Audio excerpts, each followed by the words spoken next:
Ọlọ́run ṣàánú wa Nàìjíríà o. Thank you very much. Taiwo, Amsat, àbúrò ní sẹ́yìn. A ní ẹjẹ́ lọ ìfẹ́. Mo ti sọ fún yín ti pẹ́.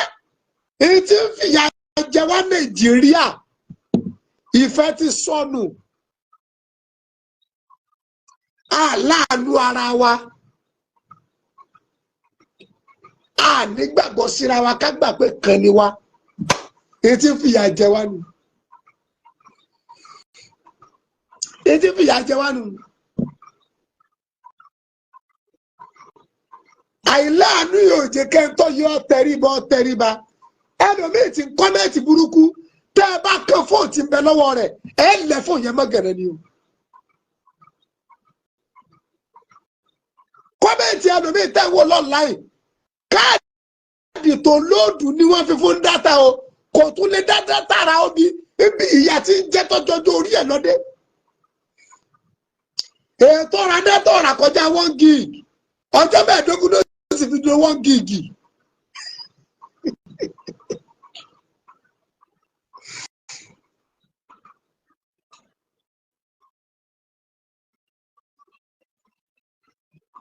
Kò sí wàhálà ya bọ̀bọ̀. I like it. Ìmìlẹ̀ ẹjẹ́ àjọ ìyá kọ́ ìrọ̀rùn lọ bá dé jàre ìyá mi. Àbúrò ní sẹ́yìn.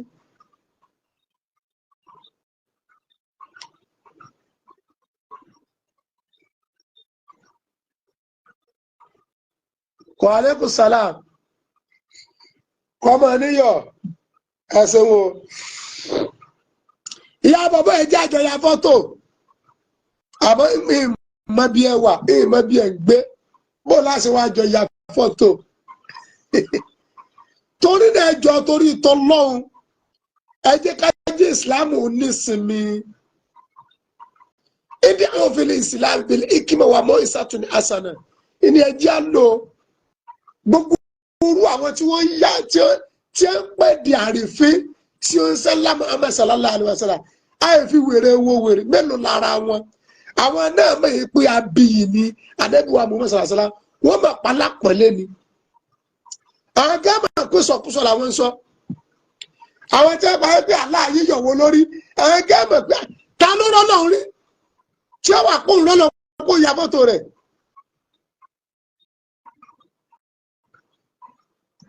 Tí ó lọ ya fọ́tò rẹ̀ ta ló rọ́nà rí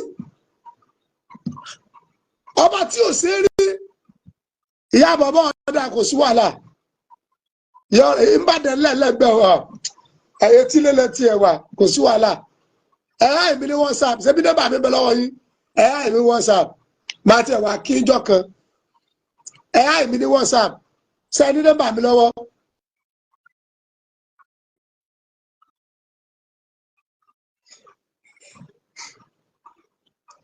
Ẹ jẹ́ àpẹpẹ sínú Islam.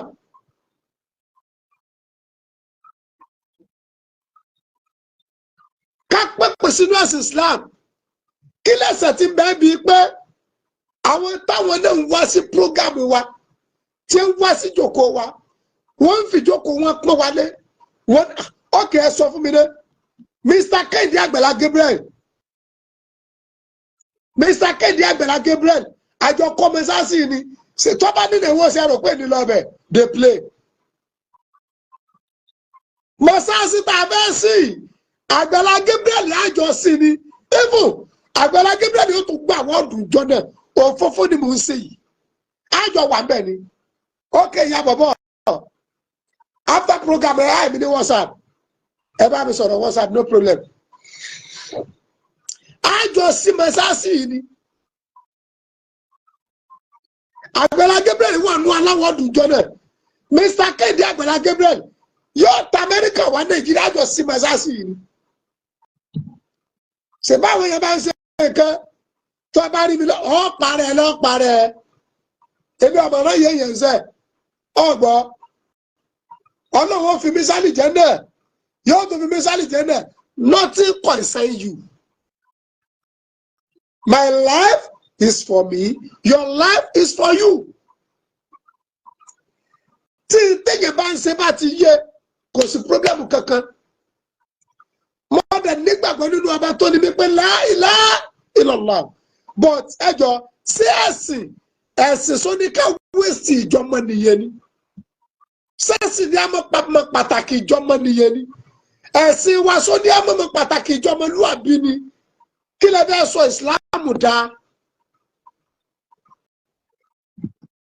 àwọn pílọ́tì tí ń wà wá lọ Mẹ́kà mélòó mùsùlùmí nù wọn ansẹ̀tì tẹ́mi àti ẹjọ́ ń lò ṣé mùsùlùmí ní í ṣe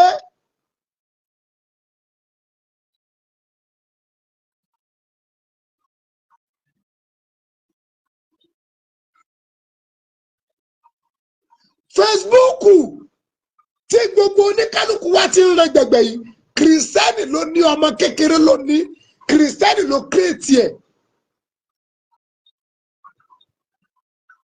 àìpé ká má bàa kìrìsìtẹ́nì ṣe ọ́fíìsì tẹ́ẹ̀dẹ̀ ló tẹ́ tí ń rẹ gbẹgbẹ kìrìsìtẹ́nì ló ní ṣọ́tẹ́ WhatsApp kìrìsìtẹ́nì ló ní YouTube kìrìsìtẹ́nì ló ní TikTok kìrìsìtẹ́nì ló ní ṣọ́tẹ́ ìdílé sílátàlì mistake ọba tí ń fi ẹrú ẹ̀ lọ́gbọ̀nà yóò fọ́nà mọ̀ yìí ìmọ̀ ọlọ́run tọ́lọ́run fi yí àwa kí ó tí mo kí ọ̀pọ̀ àbọ̀wọ̀ tí mo ké yé mi wàláhì tàláhì òye mi ló jẹ́ mọ̀ pé òbí mi tóbi àáfàá mi àáfàá mi ló jẹ́ mọ̀ yìí òbí mi ọ̀rọ̀ tá ń sọ yìí kì í ṣe gbogbo mùsùlùmí mi sọ yìí pé òbí tóbi ju àáfàá lọ àmọ́ gbogbo ọmọ kíw gbogbo ẹni tó bá jẹ́ tó kíw yóò mọ̀ pé àáfàá òun tóbi lọ́dọ̀ òun ju òbí òun lọ iye òmí ní mi nípa useless àwọn òbí wa àwọn appreciate ẹ tó ṣe wàhálà lórí wa ni Yorùbá gan ni òbí ni kò tó òun ni ṣebí tí mo fọwọ́ ara mi rẹ́yà mi máa kà lọ́pẹ̀ mọ iye òbí mi tí mi dẹ̀ tọrọ ẹ̀ lọ́wọ́ olóṣèlú mo dẹ̀ mọ̀ pé mi ìka lọ́dún tí mo ṣe 2013/14 mo mọ̀ pé mi ìka mo kó wájú ọlọ́run ọba mi dẹ̀ kó mi lọ́wọ́ dẹ̀ fi pa mi ká.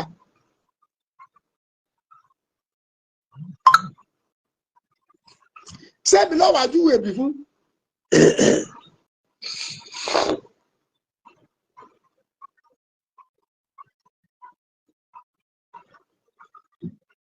sẹ́mi lọ́sẹ̀ wá júwe pàtàkì òbí fún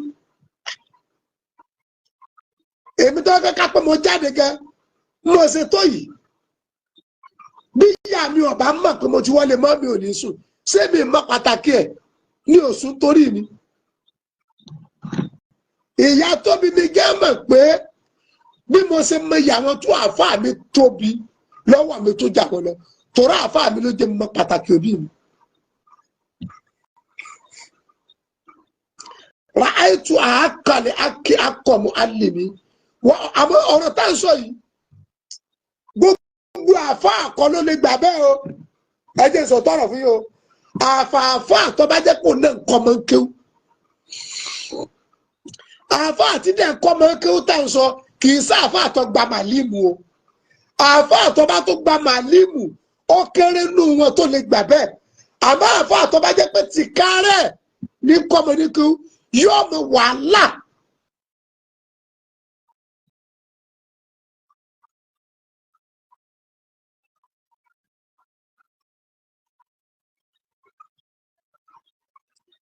àbá tó bá yẹ kó ní kọ́mọ kéwú yóò mọ wàhálà téèyàn máa ń ṣe kọ́mọ tó mọ kéwú yóò mọ wàhálà tí àfa ń ṣe kọ́mọ tó dàfa yóò wá fi jọ ọjì àbẹ́ni wọ́n bá pèrè mùsùlùmí tí ìsá àfa àti ìṣe pé ó lè jẹ́ àfa àti ọ̀kọ́ máa ń kéwú àfa àti chá àfa àti tarais àfa ọlọ́kadà àfa mẹkáníìkì àfa dírẹ́fà kò lè mọ pàtàkì ìyà àti wàhálà tí yẹn ṣe lórí pé yẹn kọ́ máa ń kéwú torí náà Ọlọ́run ní dá wa láàmú ọmọ ìyá kan náà jọ ni wá o bẹ́ẹ̀ sì ọba pa wá pọ̀ àwọn nǹkan míì tó pọ̀ pa wá pọ̀ torí náà méje tọ̀ bẹ́ẹ̀ lómi ètò ìfáìtì mi ó torí mi àfẹ́tí ìbára yìí lọ lókù ẹgbà fọlọ́run. Mrs. Mọ́lákẹ́ Adéyẹmí bu ẹwà látàárọ̀ béèrè àfáyín láti yẹjọ́ yìí ojú òní tì wá o ara òní ní wá ìdààmú òní jẹ ìwọ tó kù kọ́dún yọ parí.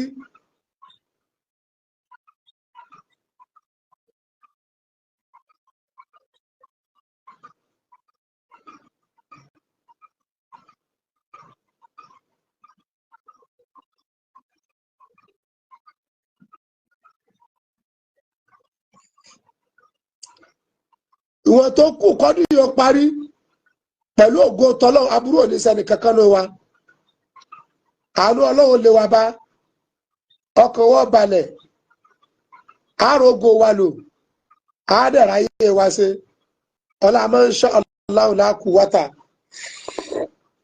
ilá abilá alẹ́ ilẹ̀ àṣìm ọlá máa ń ṣọ́ ọlọ́run láàkú wátà. Táíwò Hasan WhatsApp nọ́mbà mi òkè.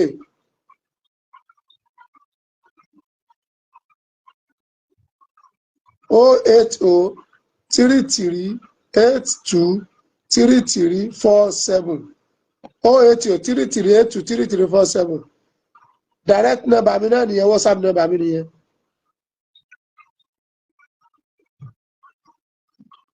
Ọlọ́run ní dá wa láàmú prógámù tòní òní jù bẹ́yẹn lọ gbogbo ọtọ́ kọ́mẹ́ǹtì alátẹnujẹ èmi tí ìfáìtì sóde tí mo dẹ̀ náwọ̀n séjì ti ń bẹ lọ́wọ́ mi tó tún lálátẹnujẹ ní mi sórí pọ̀ mọ́ tó ṣe sẹ́kọ̀ọ́ ní pé sédìí nìwọ ti ń jẹ.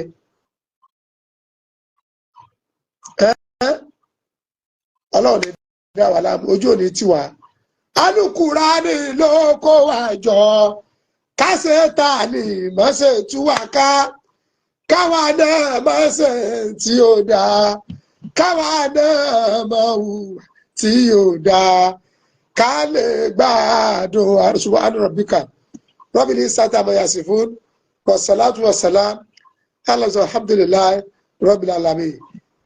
Ìkirè ọmọ ẹwú níwòrí ẹwú filẹ̀ mi fọ́nà mi bàbá kábíyèsí Akirè tìlú Ìkirè ọlọ́jẹ́ pẹ́ lórí ọlá o òkúta ya méjì ọ̀pá yìí o Ìkirè dé tá a múra inú oṣù yìí náà ni ọlọ́kọ́jọ́ kọ́ bá wa ṣe o kọ́lọ́jọ́ já rọrùn bàbá sí mọ́mọ́ àgbà fún gbogbo ìlú Ìkirè ọlọ́mọ dẹ̀dàmú sí ọmọ kékeré lẹ fi wà lórí àga àgbà ọlọ́run jí ẹ dàgbà dògbò láàyè náà ọlọ́mọ ṣáàlá ọ̀làkù ọ̀tá ìlàbílà ẹ̀sìn Islam ọlọ́mọdé ọ̀dàrú gbogbo àwọn mùsùlùmí ẹjẹ́ àṣẹ ṣọ̀kan kí ló dé tó pé àìdá ọmọlàkejì rẹ ló ń wá ìwọ náà láìdá ọ̀láìdá ẹjẹ́ àlọ́fẹ́ ìfẹ́ sí gbogbo tán ẹjẹ́ àṣọra wa lọ́kàn bẹ́ẹ̀ sí ọba pa wá pọ̀ àwọn nǹkan mìíràn tó wà tó pa wá pọ̀ o. Sálámù alaykum warahmatullahi ta'ala.